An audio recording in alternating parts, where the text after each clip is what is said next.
Златно во ово време, сега да го пратам ја дето да иде у Карбинци да го мислам. Не го пуштам дето на школа. Дома ќе седат, нема да одат ни едно дете. Срамота, во е срамота. Нека бројат до 10, па после да преземат некои мерки. Кој ќе го гледа тоа дете? Тамо кој ќе тоа дете има 4 часа, а другите 7, кој ќе се грижи за тоа дете таму?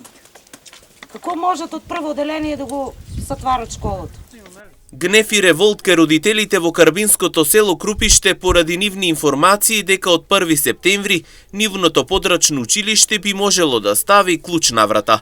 Велат ако тоа навистина се случи, нема да дозволат нивните деца секојдневно да патуваат десетици километри до друго училиште.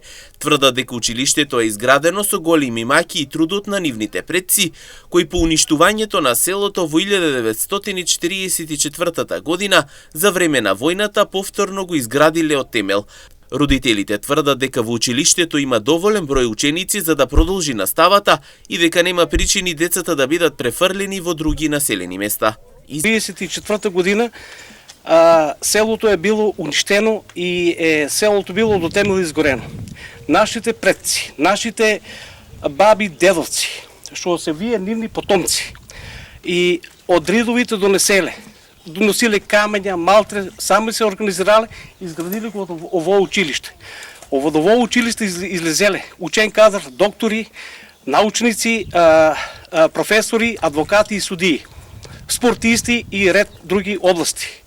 И ово е стварно жално и неподносливо за селото, овие наши потомци, значи луѓето што се жртвувале, да одат сега да ги малтретират 20 километри, за да ги пополнуват другите училишта, подрачни училишта и да и се подполне број.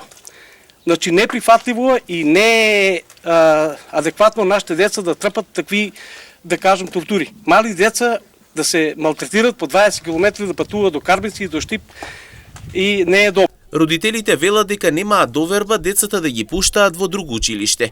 Исплашени се за тоа како ќе се снаоѓаат децата по завршување на часовите и додека го чекаат превозот за враќање до. Веќе било Крупиште, од Балван доваѓаат тука децата, а осам вчера, 40 години сам у Крупиште. Знам дека и балванските деца доваѓаа и учат таме. Се нека и објават слободно, нека кажат. Децата нема да одат на школа. Тоа имам да кажам.